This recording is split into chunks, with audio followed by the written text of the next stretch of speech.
Listo, chicos. El día de hoy vamos a hablar sobre el paso del mito al logos. Este paso que se dio en muchas sociedades, especialmente en la griega clásica. ¿De acuerdo? Ya establecimos lo que significa el mito y también lo que significa logos. Pensar con lógica en base a razonamiento.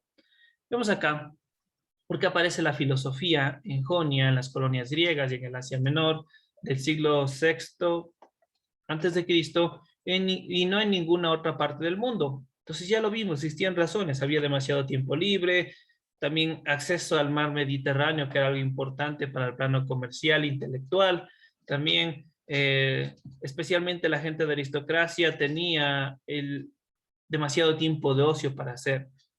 ¿Qué pasaba también? Ellos interpretaban o tenía ese tiempo libre les permitía a ellos ver los fenómenos de las cosas, de los objetos, de las situaciones cotidianas. Y todo eso pues empezaban a redactar para posteriores teorías entre ellos para responder y descubrir concepciones de la verdad. También, ¿cuáles fueron las circunstancias que propiciaron la aparición de la revolución del pensamiento de tal magnitud en este lugar, en el momento histórico concreto? Lo vamos a responder más adelante. ¿Y cómo se produjo el paso del mito a logos? Hablando directamente del mito y recordando, antes que surgiera la filosofía, en muchas sociedades vivieron ante estos pensamientos dogmáticos, pensamientos mitológicos, cosmológicos o cosmogónicos, como se lo puede decir de distintas maneras, que intentaba que descubrir las verdades en base al observado, ante lo visto o ante lo narrado. ¿De acuerdo? Entonces, las diversas culturas y civilizaciones elaboraban sus respuestas a las grandes cuestiones a través de las mitologías. ¿Ok? Es ahí donde aparecen los dioses, los ángeles, los semidioses. ¿Ok? Estos trataban de responder a aquellas respuestas o dudas sobre los fenómenos que existían. Definiendo al mito, pues, es una forma de dar explicación a cuestiones sobre el origen y el sentido del universo, de aquellas realidades que nos circulan y que se han despertado desde siempre en los seres humanos. La necesidad de responder, de ahí el gran valor del mito, es un modo de sabiduría. Entonces, va de plano de la sabiduría cotidiana, de la coloquialidad. La gente responde las cosas en base también a lo razonado, pero es un pensamiento más ligado a la religión, ¿de acuerdo? Cuando hablamos directamente de mito. Bien, las respuestas se dan de forma de relato, narración de hechos fantásticos. Aún no se recurre a conceptos abstractos como lo hará la filosofía posteriormente, sino que las explicaciones se plantean de forma parecida a un cuento, un relato en donde se narran sucesos de una historia. Se considera sagrados. Las personas pertenecientes a las culturas del mito piensan que el mito es la propia verdad.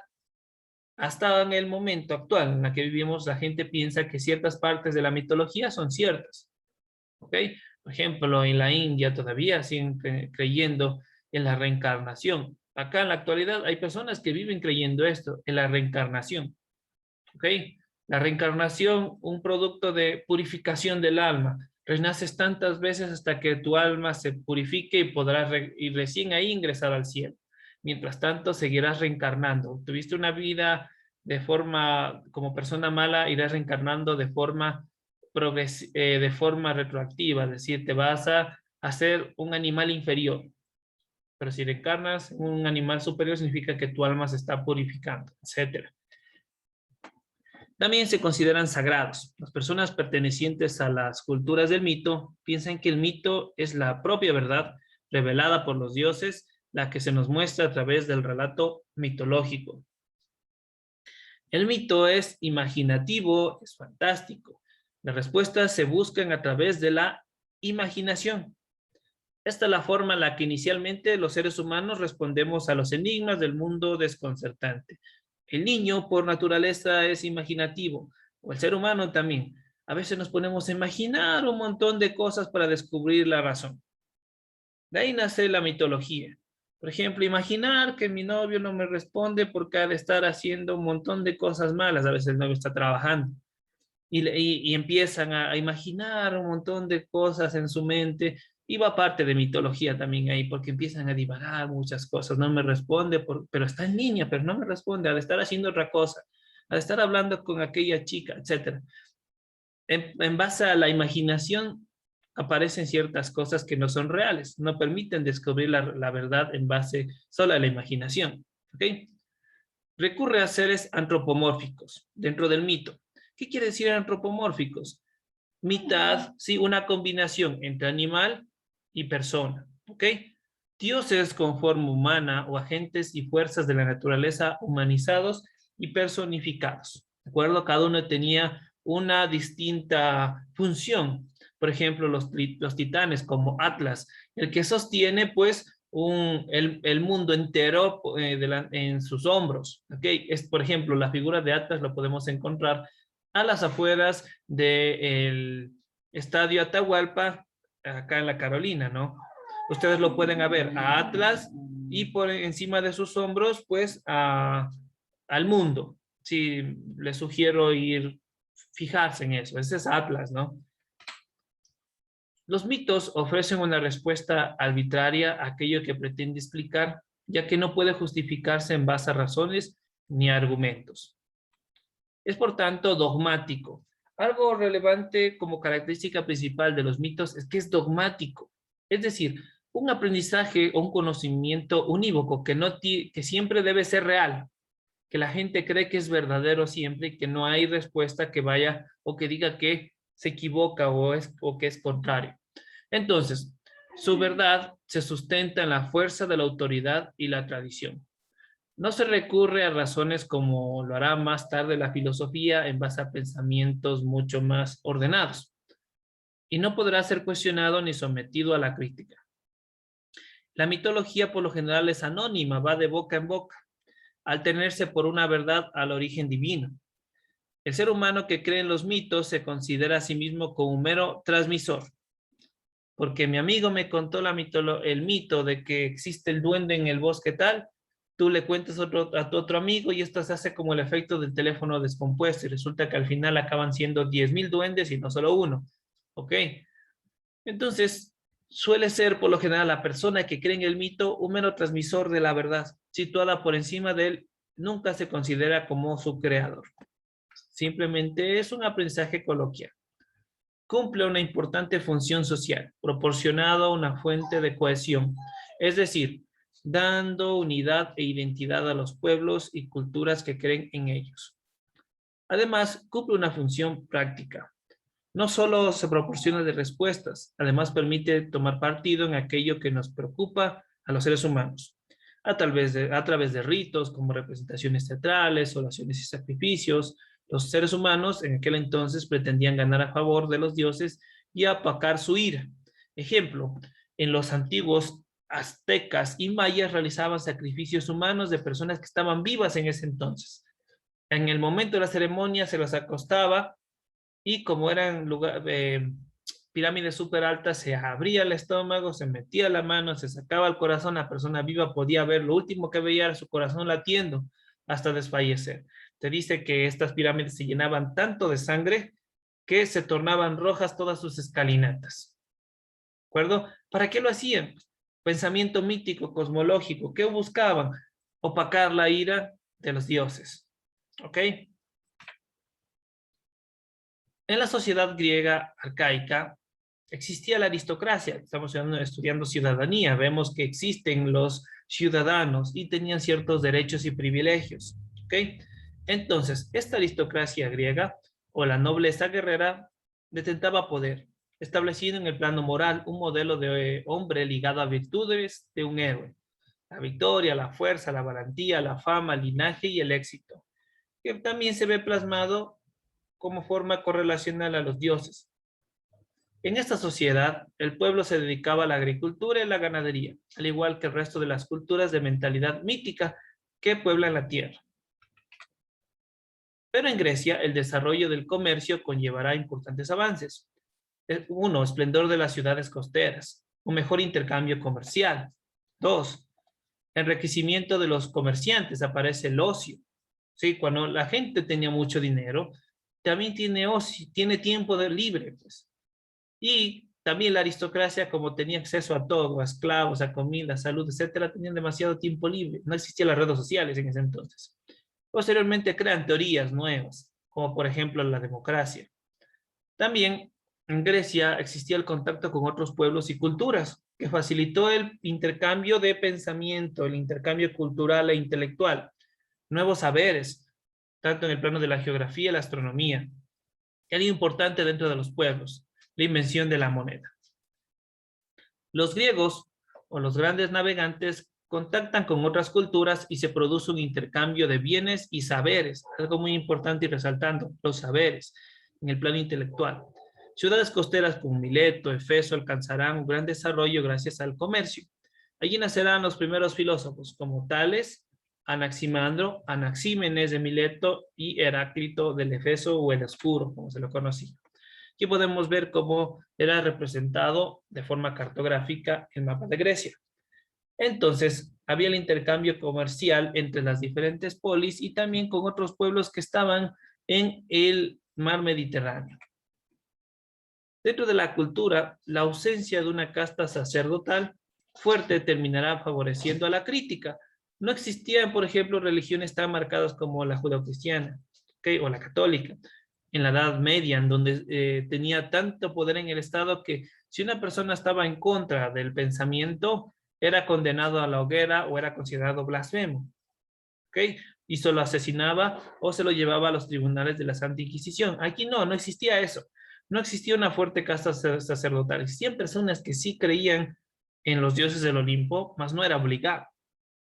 Además, el papel del educador o de los maestros no eran desempeñados por sacerdotes como en la época medieval, sino eran por personas que tenían conocimiento, ¿sí? O poetas también en algunos casos, como Homero o Hesiodo, ¿ok? Desde distintos frentes se va a abrir la posibilidad de criticar las creencias infundadas en la mitología y en la religión.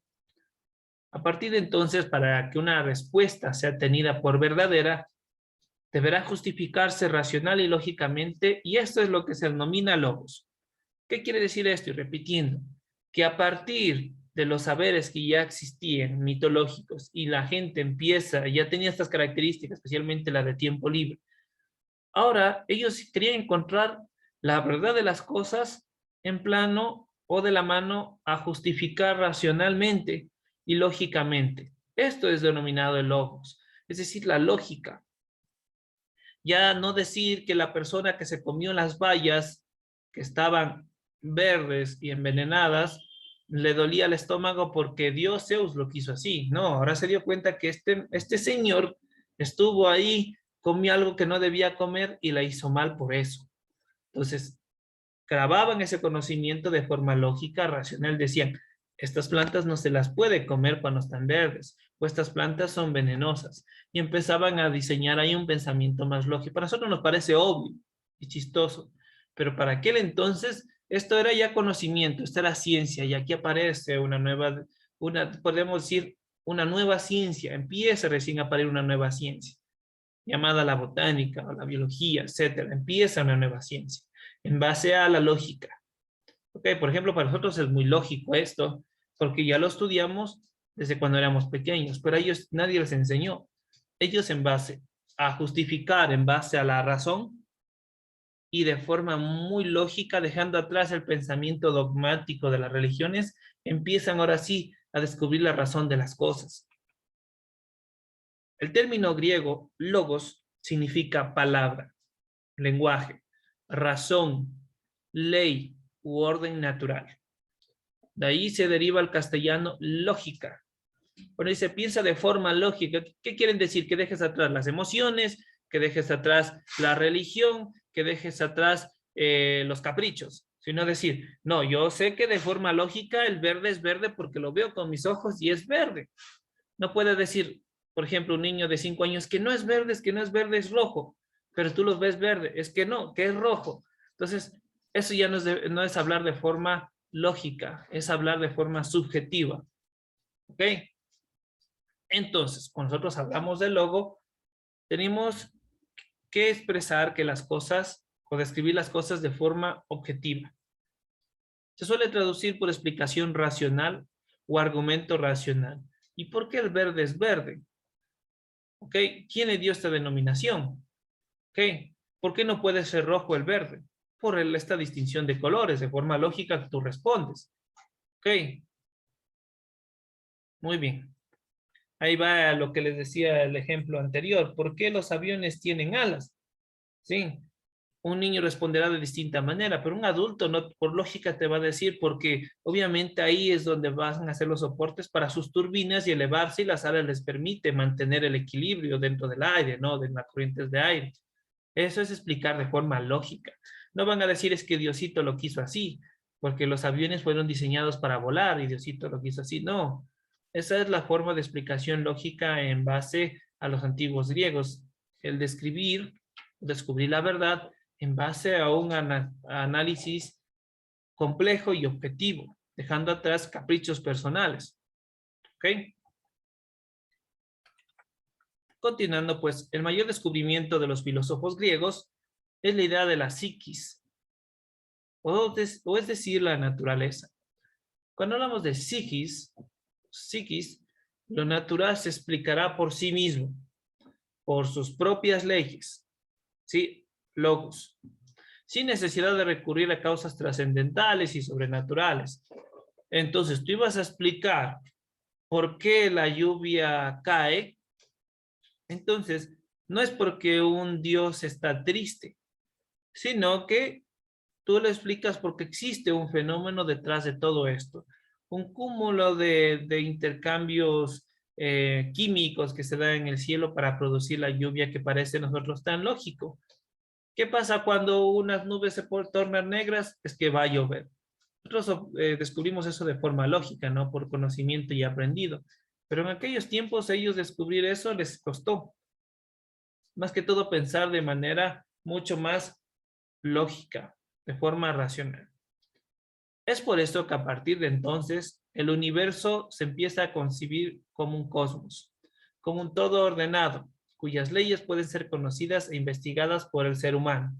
Todo lo que conocemos, todo lo visto, todo lo audible, todo lo sensible, todo lo que tiene sabor, nosotros lo podemos concebir en base a al estudio y de pensar de forma lógica y racional.